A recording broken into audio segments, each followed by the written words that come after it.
Hi guys! Good evening to everyone. Now is October 29, 2025, Wednesday. Sa video kong to, ipiplex ko ang aking nose hair trimmer. Ito siya guys, oh. Portable lang siya. At saka ang box niya, oh, nose hair trimmer. Nose hair trimmer, di ba? Ang purpose mo nito, wait guys, portable po siya, with cap siya, pero very smooth lang tanggalin, oh. Ito guys, oh. Yan, tanggal. Kung i-on natin guys, just press this button guys, oh. Yan, naka-on. Digital siya guys. What you see is what you get. Nothing more, nothing less. Walang labis, walang kulang.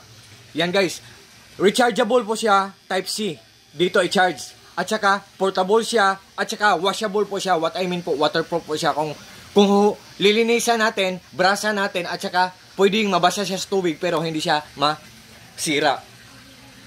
Ano po siya, waterproof po siya. Oh, guys, ang purpose po nito, yung mga balahibo sa ilong natin na lumalagpas, hindi yun magandang tingnan. Pangit yung tingnan. Sorry, bad word.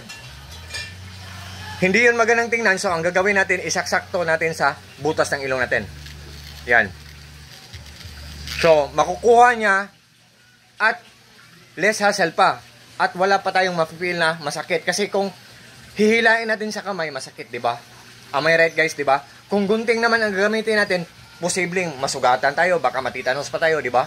Pero kung ito lang, easy to do it lang guys. Less hassle pa, tapos maganda pa.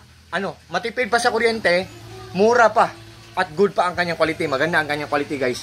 Kasi, believe me or not guys, ang nagpapaandar sa lahat ng mga appliances namin ay solar lang. May solar power system setup kami. Marami kami mga solar panels sa bubong namin, sa roof namin. At saka, may generator kami, dalawa, malaki at maliit. Wala kaming binabayaran na kuryente every month. At saka, ang solar power system namin, may monitoring setup.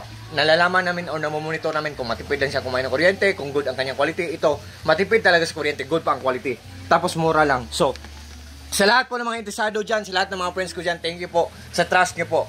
Nandyan lang sa link ko o sa ilo basket ko. God bless us all guys.